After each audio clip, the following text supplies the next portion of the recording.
Crónicas del viajero.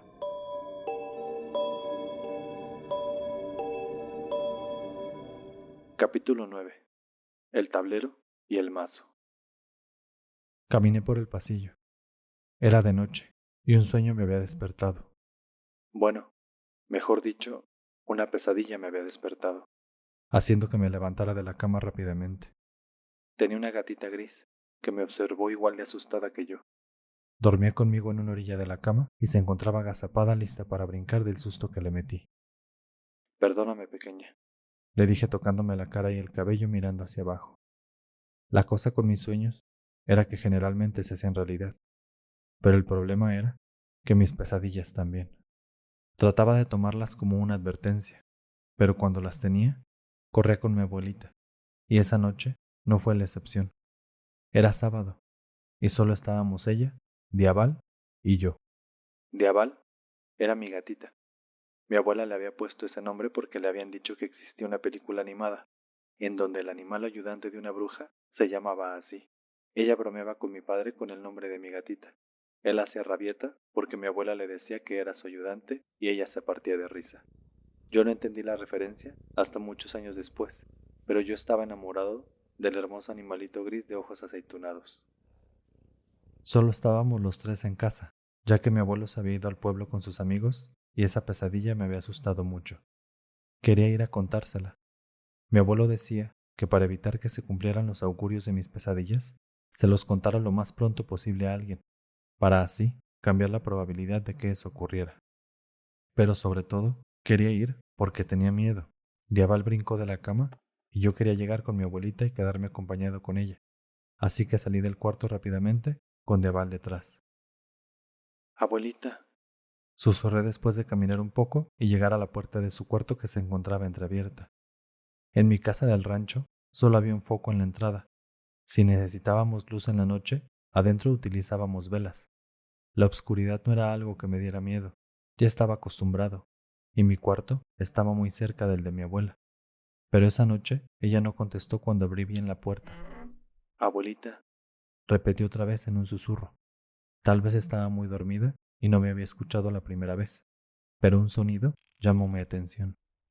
Los cuartos, el baño y la cocina de esa casa rodeaban un patio.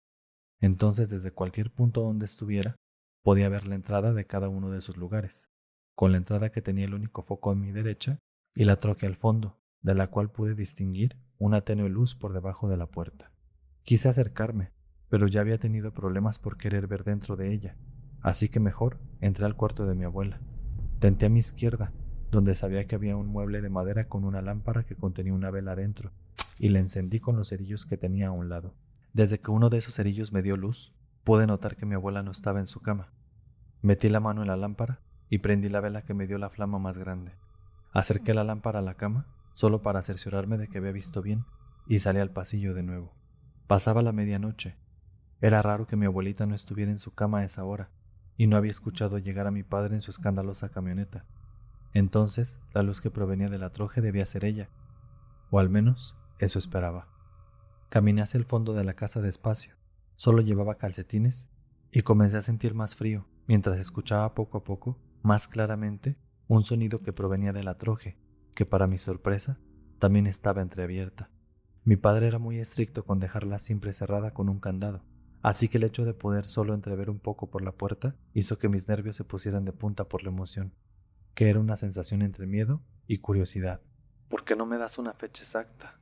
Escuché decir a mi abuela dentro de la troje y me detuve al instante. Para poder acercarme más a la puerta del lugar, tenía que subir unos escalones de madera, y me daba miedo que ella escuchara si la madera rechinaba al subirlos. ¿Qué hacía ella ahí dentro a esa hora? Escuché de nuevo el sonido que había llamado mi atención desde el principio. Era el sonido de engranes que se movían después de otro sonido parecido al de una cuerda de una caja de música. Algo dentro de mi mente me decía que debía volver a mi cuarto, pero seguía asustado, y la curiosidad de saber qué hacía mi abuela dentro de la troje hicieron que dejara la lámpara que llevaba en el suelo, para que la luz no se viera desde adentro del lugar, y comencé a moverme poco a poco, aprovechando el sonido de engranes que se producía dentro, y que podría camuflajear los rechinidos de la madera. Subí un escalón cerrando los ojos esperando que no rechinara nada, para rápidamente subir los demás. Un rechinido se escuchó con mis pisadas y apreté más los ojos estirando la boca pensando que me atraparía. Así que me pegué a la pared y me quedé inmóvil de nuevo por un momento recargado cuando el sonido se detuvo también. Es que siempre es el mismo mes y año. Dijo tosiendo. La tos que padecía estaba muy presente en ese momento. La misma luna también. Estaba a pocos centímetros de la puerta entreabierta de la truje que era iluminada por velas dentro. Cuando mi abuela guardó silencio, di un medio paso para asomarme solo lo suficiente para ver con un solo ojo lo que hacía ahí.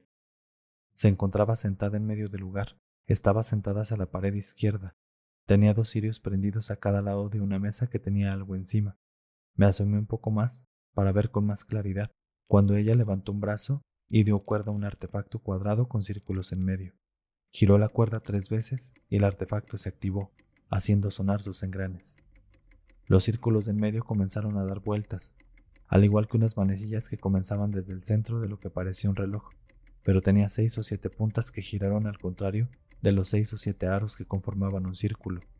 En el centro tenía lo que parecía la cuerda, y de ahí se iba haciendo cada vez más grande el diámetro de los aros que tenían cada uno símbolos diferentes. Era hermoso cómo se movían.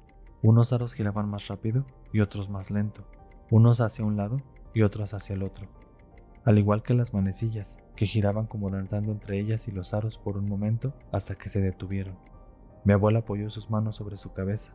Parecía decepcionada, pero yo estaba hipnotizado por el artefacto que ella usaba. Me acerqué más y pude notar que cada aro tenía grabado algo diferente.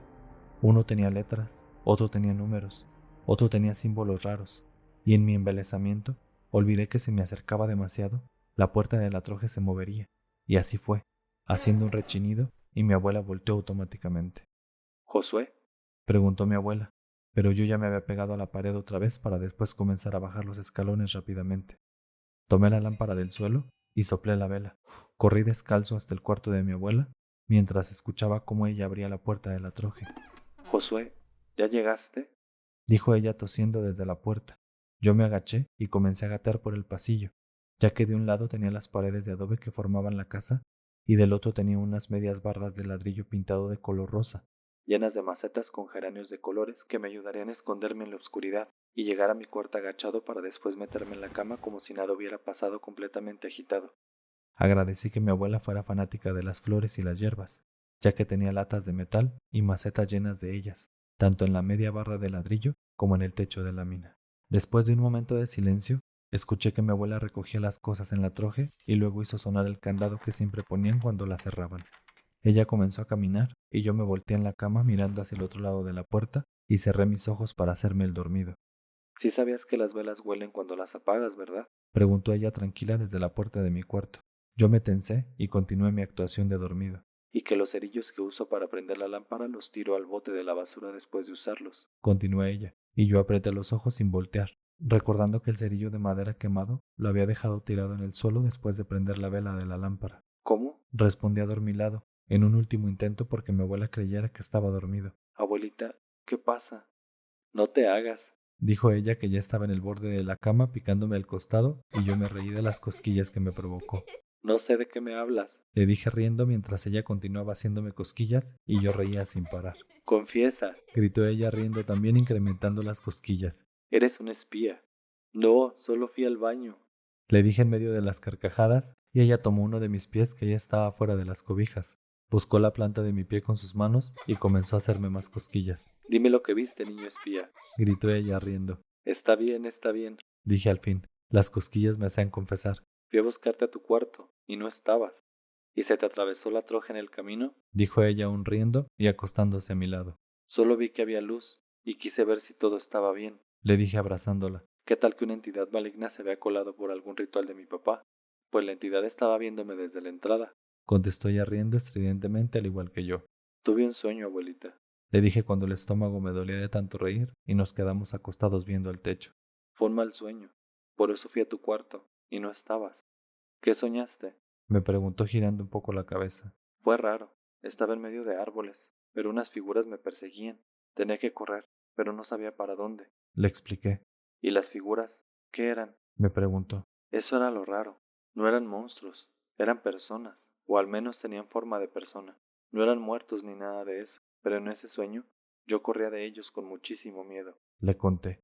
Era mucha gente, pero estaban vivos. No sé por qué me daba tanto miedo.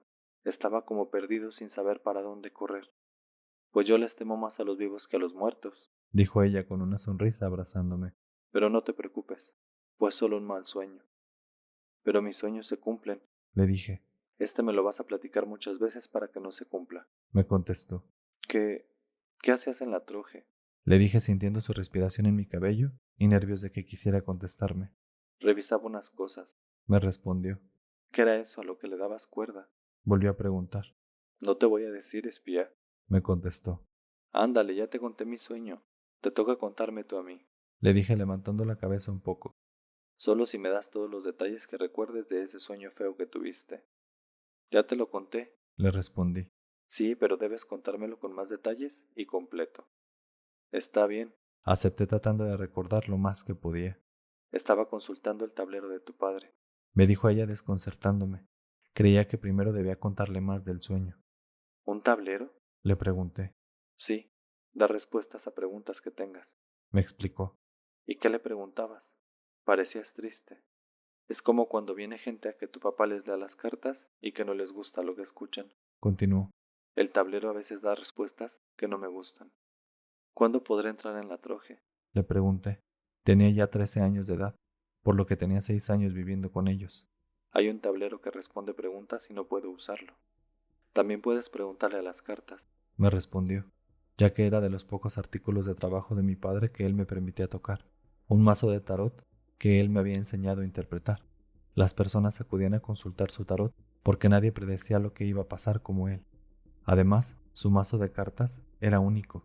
Había más personas que leían la fortuna en otros lugares, pero nadie tenía ese tarot. Los nombres y el arte de cada carta eran hermosos y siniestros al mismo tiempo. Pero es más fácil darle cuerda a un tablero. Le dije, ya que la interpretación de las cartas para ese momento era más para mí mismo que para otras personas. ¿Cómo es que gira? ¿O qué son todos esos símbolos que tiene? ¿Os hace que te da flojera interpretar las cartas? Me dijo evasivamente y yo me reí de nuevo. No, me encantan las cartas. Platico con ellas. Son mi compañía. Le contesté. Y era cierto. Ese mazo de cartas había sido mi compañía por años. Aparte de los niños del aula de clases del rancho con quienes casi no hablaba, no había más niños cerca con quien pudiera jugar o platicar. Los arcanos del tarot eran como mis amigos. Ese mazo era como ningún otro que hubiera visto nunca.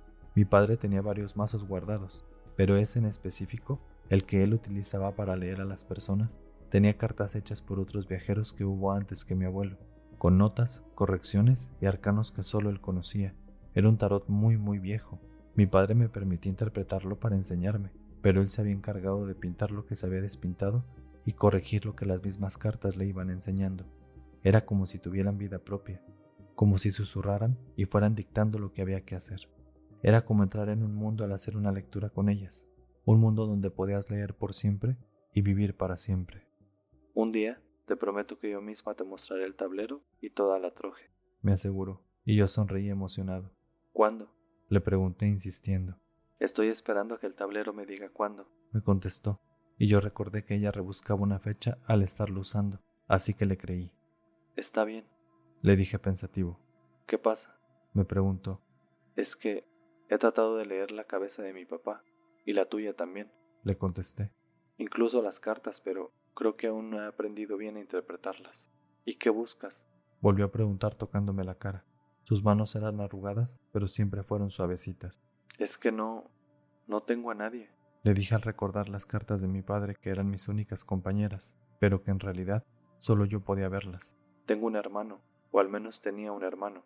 ¿Crees que algún día pueda recuperarse del conjuro de mi abuelo? Para ese momento, ya había deducido que la noche que conocí a mi padre, él conjuró a mi hermano para que olvidara que lo habían lastimado y su infancia no quedara marcada. Pero él ya no me recordaba. Era como si fuera otra persona, y las pocas veces que lo había visto en esos años, era como si no nos conociéramos. Él no me recordaba. No recordaba sus primeros años, donde jugamos y reímos. Para él, yo era un extraño. Tenía la esperanza de que pasado el tiempo, recordaría algo, de que me recordaría como su hermano, pero no fue así. Hijo, nos tienes a nosotros, me dijo ella mirándome con cariño. Estoy aquí para ti, y tu padre también. Lo sé, Solo que comencé. entiendo cómo te sientes, hijo. Eres diferente. Aunque tu hermano regresara, no podrías conectar. Me explicó. ¿Por qué? Le pregunté. ¿Y él podría volver? No. Me contestó bajando la vista. Una vez que tu abuelo lanza un conjuro, él se vuelve la fuente de esa energía. Como el sol a las plantas, el conjuro se alimenta de tu abuelo, y tu abuelo se alimenta de la energía de ese conjuro. Aun y si tu abuelo ya no estuviera con nosotros, ese borrado continuaría en la cabeza de Daniel por años hasta que se desvaneciera. No quiero que sufras, hijo. Quiero protegerte lo más que pueda. Pero ya entiendo las cosas, abuelita. Solo quiero saber la verdad. Lo sé, hijo. Dijo ella tomando mi cara con sus manos. Sé lo inteligente que te has vuelto, pero solo quiero que estés bien. ¿Quiénes son los hombres de la foto de la troje? Le pregunté. Senté que podía desahogar mi mente en ese momento con ella. Conocí a los hijos de mis bisabuelos. Casi todos habían emigrado a otro país para trabajar y casi nunca regresaban a visitarlos. Y mi padre me había dicho que en esa foto estaban retratados con él, pero ninguno se parecía a los que yo conocía, y ninguna de sus hijas aparecía en la foto que yo tenía bien memorizada. Eran 5 hijas y 4 hijos los que mis bisabuelos habían procreado, y en esa vieja foto solo había 9 hombres y un niño. Ellos Contestó ella tosiendo un poco cubriéndose con la cobija. Ellos son hijos de tu abuelo y míos. Pero yo conozco a tus hijos, Le contesté. y mis tías no aparecen en esa foto. Y yo tampoco. Me contestó volviendo a abrazarme cuando su tos se controló. Ellos llegaron antes que yo. Entonces mi abuelo tuvo más hijos. Le pregunté con nerviosismo, entendiendo que él había tenido otra familia. Sí, Me contestó tranquila. pero los hijos de tu padre son mis hijos también. ¿Por qué no me habías dicho? Le dije abrazándola. Siempre vi a mi padre como un ser superior, pero ese día también comprendí que era humano y que podía equivocarse como un hombre y lastimar a mi abuela. Porque son cosas que ya pasaron. Me contestó. Pero puedes decírmelas. Le dije sin dejar de abrazarla. Está bien, yo te contaré todo lo que tu padre no quiera contarte. Me dijo en tono de complicidad. Pero tiene que ser nuestro secreto. Te lo prometo. No diré que tú me dijiste. Le aseguré. Solo prométeme algo más. Continuó. Sí, lo que sea. Le respondí al momento. Te diré siempre todo lo que quieras saber, pero un día tendrás que obedecer a tu padre o a mí. No importa lo que pase. Me espetó. Siempre lo hago. Le aseguré. Pero estás creciendo y necesito que me prometas que nos harás caso y nos escucharás cuando sea necesario. Está bien, lo prometo. Le dije. ¿Promesa de viajero? Me dijo levantando la mano. Sí. Le contesté sonriendo. Puse mi mano sobre la suya en el aire y después entrelazamos los dedos para que nuestras manos quedaran completamente unidas. ¿Y un día salvaremos al mundo? Sí, yo te ayudaré a hacerlo. Me contestó con una dulce sonrisa. Esa noche me quedé platicando con mi abuela hasta que me quedé dormido. Ambos dormimos profundamente. La tos siempre la quejaba por las noches, pero esa noche ella no volvió a toser y mi pesadilla no volvió a aparecer en mi mente tampoco. Dormí tranquilo y mi abuela también, como si mutuamente nos diéramos paz. Y la paz mental es para mí el conjuro más poderoso que puede existir.